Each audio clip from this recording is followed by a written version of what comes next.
ओम शांति। आज 23 जुलाई 2026 सत गुरुवार के प्यारे बाप दादा के अनमोल मधुर महावाक्य हैं। आज की मुरली के सार में सुप्रीम मैसेंजर बाबा ने आप समान बनने के लिए कहा कि तुम बच्चों को बाप समान सच्चा सच्चा पैगंबर व मैसेंजर बनना है। क्यों? क्योंकि बाबा कहे अब घर जाना है, सबको घर की राह बतानी है। फिर साथ में गीत की महिमा बताते कहा कि गाते हैं तुम मात पिता हम बालक तेरे, तुमरे कृपाते सुख घने रे। तो बाबा पूछे यह किन की महिमा गाते हैं? परम पिता परमात्मा की, जो खिवैया भी है, पतित पावन भी है, सच्चा सच्चा मैसेंजर, सच्चा सच्चा पैगंबर है। बाप आकर सबको मैसेज देते हैं। अब तुम बच्चों को वह मैसेज सबको देना है कि अब घर चलना है। फिर तीक्ष्ण बुद्धि बनने के लिए कहा कि पढ़ाई में स्टूडेंट सब नंबरवार होते हैं, राइट से लेकर शुरू करते हैं, फर्स्ट सेकेंड थर्ड, ऐसे बच्चों की बुद्धि भी नंबरवार है। और बच्चे कहते भी हैं बाबा दिल होती है दूसरों को समझाए, लेकिन बोल नहीं सकते, समझा नहीं सकते हैं। अब बाप जो सुनाते हैं वह सुनना है, श्रीमत पर चलना है, तो सतो प्रधान बुद्धि बनते जाएंगे। फिर वानप्रस्थ का भावार्थ समझाया कि मनुष्य तो समझते हैं कि 60 वर्ष की उम्र के बाद गुरु किया जाता है, सब काम धंधा आदि छोड़ निवृत्त हो जाते हैं। बाबा कहे परंतु वानप्रस्थ का अर्थ कोई भी नहीं समझते। किसी की बुद्धि में यह नहीं आता है कि हमको अभी निर्वाण धाम जाना है, वाणी से परे धाम, जहाँ की हम आत्माएं निवासी हैं। और साथ में अंडरलाइन कराते कहा कि अभी तुम बच्चे जानते हो हम छोटे बड़े सबकी सारी दुनिया की वानप्रस्थ अवस्था है। क्यों? क्योंकि अभी सबको वापस अपने घर जाना है, वाणी से परे जाना है। फिर विशेष स्मृति दिलाई कि यह संगम युग सबसे छोटा युग है, इसको लिप युग कहा जाता है, जिसमें मनुष्य पाप आत्मा से धर्म आत्मा बनते हैं, पुण्य आत्मा बनते हैं, इसलिए इसको धर्माव युग कहा जाता है। इस युग में कर्मों की गति को जानकर श्रेष्ठ कर्म करने से पुण्य आत्मा व धर्मात्मा बनते हैं। बाबा कहे यह ज्ञान अब तुम्हारी बुद्धि में आया है, अभी तुम्हारी आंखें खुली हैं, बुद्धि के कपाट खुले हैं, बाप ने आकर नॉलेज दी है। सुनते हैं प्यारी बाप दादा के अनमोल मधुर महावाक्य। आज बाबा कहे मीठे बच्चे, तुम्हें बाप समान सच्चा सच्चा पैगंबर व मैसेंजर बनना है, सबको घर चलने का मैसेज देना है। आज मुरली से प्रश्न है, आजकल मनुष्यों की बुद्धि सारा दिन किस तरफ भटकती है? उत्तर में बाबा कहे फैशन की तरफ। मनुष्य को कशिश करने के लिए अनेक प्रकार के फैशन करते हैं। यह फैशन चित्रों से ही सीखे हैं। समझते हैं पार्वती भी ऐसे फैशन करती थी, बाल आदि बनाती थी। बाबा कहते हैं तुम बच्चों को इस पतित दुनिया में फैशन नहीं करना है, तुम्हें तो मैं ऐसी दुनिया में ले चलता हूँ जहाँ नेचुरल सुंदरता रहती है, फैशन की दरकार नहीं। इसलिए बाबा कहे सदा नई दुनिया की स्मृति में रहेंगे तो पुरानी दुनिया से उपराम रहेंगे। आज मुरली में गीत बजा, तुम्हें पाके हमने जहाँ पा लिया, जमी तो जमी आसमां भी पा लिया। ओम शांति। बच्चों ने गीत सुना, जब महिमा गाते हैं तो बुद्धि ऊपर चली जाती है, आत्मा ही बाप को कहती है, वही खिवैया है, पतित पावन है, अथवा सच्चा सच्चा मैसेंजर है। बाप आकर आत्माओं को मैसेज देते हैं, जिसको मैसेंजर व पैगंबर कहते हैं। कोई छोटे व बड़े होते हैं, वास्तव में वह मैसेज व पैगाम देते नहीं हैं, क्योंकि बाबा कहे जानते ही नहीं है तो मेरे बारे में क्या मैसेज व पैगाम देंगे। बाबा कहे यह तो झूठी महिमा कर दी है। बच्चे समझते हैं सिवाय एक बाप के मनुष्य सृष्टि पर और किसी की महिमा नहीं है। सबसे जास्ती महिमा इन लक्ष्मी नारायण की है, क्योंकि यह नई दुनिया के मालिक हैं। सो भारतवासी जानते हैं, दुनिया वाले सिर्फ इतना जानते हैं कि भारत प्राचीन देश है। भारत में ही गॉड गॉडेश का राज्य था। श्री कृष्ण को भी गॉड कह देते हैं। भारतवासी इन्हों को भगवान भगवती कहते हैं, परंतु यह किसी को पता नहीं है कि यह भगवान भगवती सतयुग में राज्य करते थे भगवान ने गॉड गॉडेश का राज्य स्थापन किया। बुद्धि कहती है हम भगवान के बच्चे हैं तो हम भी भगवान भगवती होने चाहिए। बाबा कहे सब एक बाप के बच्चे हैं ना, परंतु भगवान भगवती कह नहीं सकते, उन्हों को कहते हैं देवी देवताएं। यह सब बातें बाप बैठ समझाते हैं। भारतवासी कहेंगे हम भारतवासी पहले नई दुनिया में थे, नई दुनिया को तो सब चाहते हैं। बापूजी भी नई दुनिया नया राम राज्य चाहते थे, परंतु राम राज्य का अर्थ बिल्कुल नहीं समझते। बाबा कहे आजकल मनुष्य को अपना अहंकार कितना है। कलयुग में है पत्थर बुद्धि, सतयुग में है पारस बुद्धि, परंतु यह किसी को पता नहीं है कि भारत ही सतयुग में पारस बुद्धि था, अब भारत कलयुग में पत्थर बुद्धि है। मनुष्य तो इनको ही स्वर्ग समझते हैं। कहेंगे स्वर्ग में विमान थे, बड़े बड़े महल थे, वह तो सब अभी है। साइंस कितनी वृद्धि को पाई हुई है, कितना सुख है, फैशन आदि कितना है। बुद्धि सारा दिन फैशन पिछाड़ी ही रहती है। आर्टिफिशियल सुंदर बनने के लिए बाल आदि कैसे बनाते हैं, कितना खर्चा करते हैं, यह सब फैशन निकला है चित्रों से। समझते हैं पार्वती मिसल हम बाल आदि बनाते हैं, यह सब कशिश करने के लिए ही बनाते हैं। आगे पारसी लोगों की स्त्रियां मुंह पर काली जाली पहनती थी कि कोई देखकर आशिक न हो जाए। इसको कहा जाता है पतित दुनिया। बाबा कहे गाते हैं तुम ही हो माता पिता, तुम ही हो बंधु सखा तुम ही। परंतु यह किसको कहना चाहिए? माता पिता कौन है यह भी नहीं जानते। माता पिता ने जरूर वर्षा दिया होगा, बाप ने तुम बच्चों को सुख का वर्षा दिया था। कहते भी हैं बाबा हम तो आप बिगर और किसी से नहीं सुनेंगे। अभी तुम जानते हो शिव बाबा की महिमा गाई जाती है। ब्रह्मा की आत्मा भी खुद कहती है हम सो पावन थे अब पतित बने हैं। ब्रह्मा के बच्चे भी ऐसे कहेंगे हम ब्रह्मा कुमार कुमारिया सो देवी देवता फिर 84 जन्मों के बाद अंत में पतित बने हैं। जो नंबर 1 पावन वह नंबर 1 पतित। जैसे बाप वैसे बच्चे। इसलिए बाबा कहते हैं ना ब्रह्मा का दिन ब्रह्मा की रात, सो ब्राह्मण और ब्राह्मणियों का दिन और रात। यह खुद ब्रह्मा बाबा भी कहते हैं, शिव बाबा भी कहते हैं मैं आता हूँ इनके बहुत जन्मों के अंत में। जो पहले नंबर में पूज्य लक्ष्मी नारायण की डिनाइस्टी में थे, अब है संगम। तुम कलयुग में थे, अब संगम युगी बने हो। बाप संगम पर ही आते हैं। ड्रामा अनुसार बच्चे भी वृद्धि को पाते हैं। अब बच्चों को ज्ञान तो मिला है, हम सो देवता थे फिर क्षत्रिय वैश्य शूद्र बने हैं। सारे चक्र को अच्छी रीति तुम जानते हो, यह तो बहुत सहज है। बाबा कहे यह सृष्टि चक्र तो बहुत सहज है। हमने 84 जन्म लिए हैं, कईयों की बुद्धि में यह भी नहीं बैठता। स्टूडेंट में नंबरवार तो होते ही हैं। राइट से लेकर शुरू करते हैं, first class, second class, third class. बच्चियाँ खुद भी कहती हैं हमारी थर्ड क्लास बुद्धि है, हम किसी को समझा नहीं सकती। दिल तो बहुत होती है परंतु बोल नहीं सकते। बाबा क्या करे? यह हुआ अपने कर्मों का हिसाब किताब। अब बाप कहते हैं मैं तुमको कर्म अकर्म विकर्म की गति का ज्ञान सुनाता हूँ। बाबा कहे बच्चे ऐसे बाबा से रूह रिहान करते हैं तो फिर बाबा समझाते हैं विकर्म है तो ऐसा होता है। अब कर्म अकर्म विकर्म की गति जान, श्रेष्ठ कर्म करना है। बाबा कहे कर्म करना है, यह तो तुम बच्चे जानते हो। थर्ड क्लास बुद्धि वाले इन बातों को समझ न सके। यह है ही रावण राज्य, परंतु यह किसी को पता नहीं। रावण राज्य में मनुष्य तो विकर्म ही करेंगे तो नीचे ही गिरेंगे।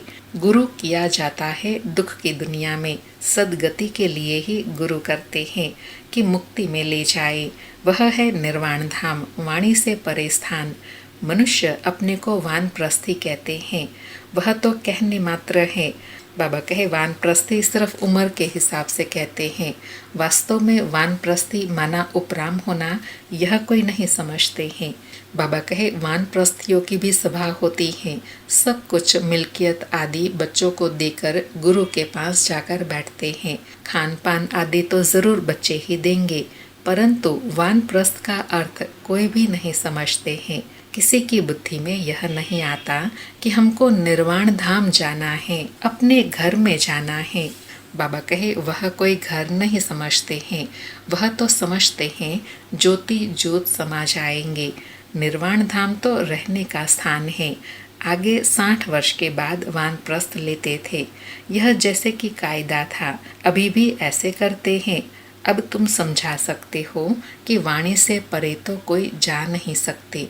इसके लिए तो बाप को ही बुलाते हैं कि हे पतित पावन बाबा, आओ हमको पावन बनाकर घर ले चलो। मुक्ति धाम में आत्माओं का घर है। तुम बच्चों को सतयुग के लिए समझाया है।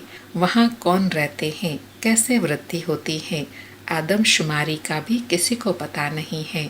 राम राज्य में आदमशुमारी कितनी होंगी, बच्चे आदि कैसे जन्म लेंगे, कुछ भी नहीं समझते हैं। कोई भी विद्वान आचार्य पंडित नहीं जो इस ड्रामा के चक्र को कोई समझा सके। बाबा कहे गुरु तो है, लेकिन सदगति में ले जाने के लिए यह ज्ञान ही नहीं तो कैसे ले जा सकेंगे।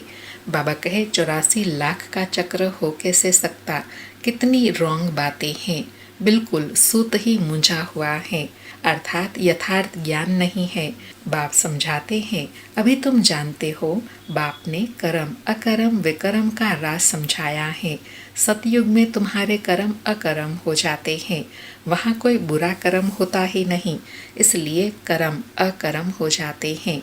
यहाँ मनुष्य जो भी कर्म करते हैं वह विकर्म हो जाते हैं। अभी तुम बच्चे जानते हो, क्या जानते हैं, हम छोटे बड़े सबकी सारी दुनिया की वानप्रस्थ अवस्था है। सब वाणी से परे जाने वाले हैं। कहते हैं हे पतित पावन आओ, हमको आकर पतित से पावन बनाओ। परंतु जब तक पावन नई दुनिया नहीं है, यहाँ पतित दुनिया में पावन तो कोई रह न सके। यह जो पतित दुनिया है सब खत्म हो जानी है। तुम जानते हो हमको फिर नई दुनिया में जाना है, कैसे जाएंगे, यह सारी नॉलेज है। बाबा कहे नई दुनिया में कैसे जाना है, सो अभी बाबा पूरी नॉलेज देते हैं। यह है नई नॉलेज, नई दुनिया, अमर लोक व पावन दुनिया के लिए। तुम अभी संगम पर बैठे हो, यह भी जानते हो दूसरे जो भी मनुष्य हैं ब्राह्मण नहीं हैं, वह कलयुग में है। हम सब संगम पर हैं, जा रहे हैं सतयुग में। बरोबर यह संगम युग है, वह तो है ही स्वर्ग, उनको संगम नहीं कहा जाता, संगम है अभी। यह संगम युग सबसे छोटा है, इनको लिप युग कहा जाता है, जिसमें मनुष्य पाप आत्मा से धर्मात्मा बनते हैं, इसलिए इसको धर्माव युग कहा जाता है। कलयुग में सभी मनुष्य अधर्मी हैं, वहाँ तो सब धर्मात्मा होते हैं। भक्ति मार्ग का कितना बड़ा प्रभाव है। ऐसी पत्थर की मूर्तियाँ बनाते हैं जो देखने से ही दिल खुश हो जाए, वह है पत्थर पूजा। शिव के मंदिर में कितना दूर दूर जाते हैं पूजा के लिए। शिव का चित्र तो घर में भी रख सकते हैं, फिर इतना दूर क्यों भटकना चाहिए। यह ज्ञान अब बुद्धि में आया है, अब तुम्हारी आंखें खुली हैं, बुद्धि के कपाट खुले हैं, बाप ने नॉलेज दी है। बाबा कहे अनेक जन्म तो धक्के खाए, अब बाबा ने यथार्थ पहचान दिया है तो समझ आई है। क्या समझ आई है कि परम पिता परमात्मा इस मनुष्य सृष्टि का बीज रूप ज्ञान का सागर नॉलेजफुल है। आत्मा भी वह नॉलेज धारण करती है, आत्मा ही प्रेसिडेंट बनती है। मनुष्य तो देह अभिमानी होने के कारण देह की ही महिमा करते रहते हैं।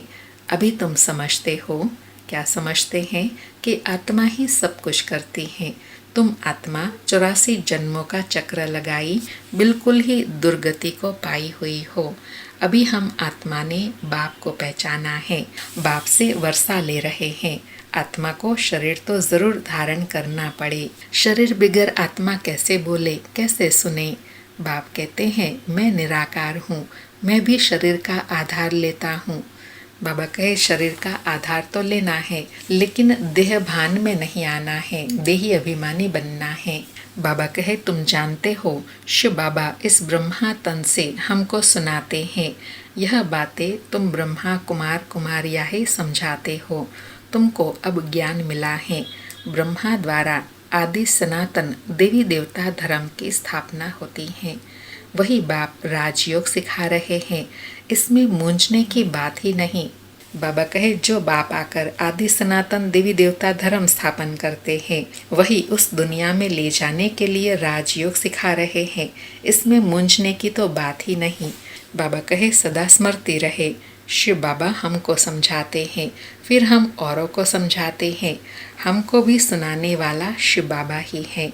अभी तुम कहेंगे हम पतित से पावन बन रहे हैं। बाप समझाते हैं यह है ही पतित दुनिया, रावण का राज्य है ना।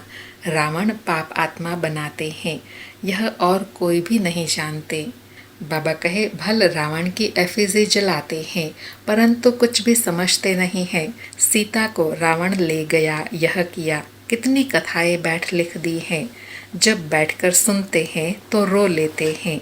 वह है सब दंत कथाएं। बाबा हमको विक्रमाजीत बनाने के लिए समझाते हैं। कहते हैं माम एकम याद करो, कहाँ भी बुद्धि नहीं लगाओ। शिव बाबा ने हमको अपना परिचय दिया है। पतित पावन बाप आकर अपना परिचय देते हैं।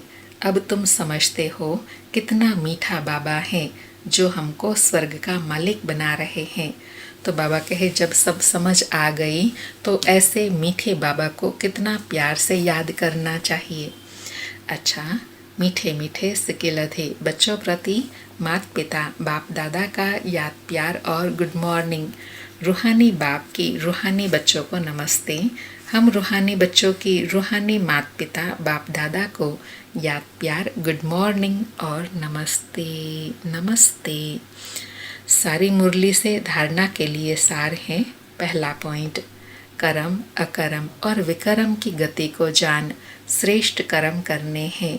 ज्ञान दान कर धर्मात्मा बनना है। दूसरा पॉइंट, यह वानप्रस्थ अवस्था है। इस अंतिम घड़ियों में पावन बनकर पावन दुनिया में जाना है। पावन बनने का मैसेज सबको देना है। आज बाबा का वरदान है, पास विद ऑनर बनने के लिए सर्व द्वारा संतुष्टता का पासपोर्ट प्राप्त करने वाले संतुष्ट मणि भव। पास विद ऑनर बनने के लिए सर्व द्वारा संतुष्टता का पासपोर्ट प्राप्त करने वाले संतुष्ट मणि भव। स्पष्टीकरण है, जो बच्चे अपने आप से, अपने पुरुषार्थ व सर्विस से, ब्राह्मण परिवार के संपर्क से सदा संतुष्ट रहते हैं, उन्हें ही संतुष्ट मणि कहा जाता है। सर्व आत्माओं के संपर्क में अपने को संतुष्ट रखना व सर्व को संतुष्ट करना, इसमें जो विजय बनते हैं वही विजय माला में आते हैं। पास विद ऑनर बनने के लिए सर्व द्वारा संतुष्टता का पासपोर्ट मिलना चाहिए। यह पासपोर्ट लेने के लिए सिर्फ सहन करने व समाने की शक्ति धारण करो। बाबा कहे सतयुगी पासपोर्ट लेना है तो एक तो सहन करने की शक्ति चाहिए, दूसरी समाने की शक्ति। जब यह दोनों शक्तियाँ होंगी तब विजय माला में पिरो सकेंगे, पास विद ऑनर बन सकेंगे व कहे संतुष्टता का पासपोर्ट मिल सकेगा। आज का स्लोगन है, रहम दिल बन सेवा द्वारा निराश और थकी हुई आत्माओं को सहारा दो। रहम दिल बन सेवा द्वारा निराश और थकी हुई आत्माओं को सहारा दो। आज के अव्यक्त इशारे हैं, ज्वाला स्वरूप स्थिति में रहे, शक्तिशाली याद का अनुभव करो। आज अनुभव करने के लिए कहा कि पावरफुल याद के लिए सच्चे दिल का प्यार चाहिए। सच्चे दिल वाले सेकंड में बिंदु बन बिंदु स्वरूप बाप को याद कर सकते हैं। सच्चे दिल वाले सच्चे साहेब को राजी करने के कारण बाप की विशेष दुआएं प्राप्त करते हैं, जिससे सहज ही एक संकल्प में स्थित हो ज्वाला रूप की याद का अनुभव कर सकते हैं। पावरफुल वाइब्रेशन फैला सकते हैं। सच्चाई की शक्ति के कारण दिमाग भी समय पर युक्ति युक्त यथार्थ कार्य करता है। कोई भी उल्टा कार्य नहीं हो सकता है। बाबा कहे पावरफुल याद का आधार क्या है? सच्चे दिल का प्यार एक बाबा के साथ हो। इसलिए कहा जाता है सच्चे दिल पर साहेब राजी। और अंडरलाइन कराते बाबा कहे कि जब सच्चाई की शक्ति होंगी तो दिमाग भी सही समय पर युक्ति युक्त यथार्थ कार्य करेगा। उल्टे कर्म विकर्म से बचे रहेंगे। अच्छा, ओम शांति। शुक्रिया बाबा, शुक्रिया।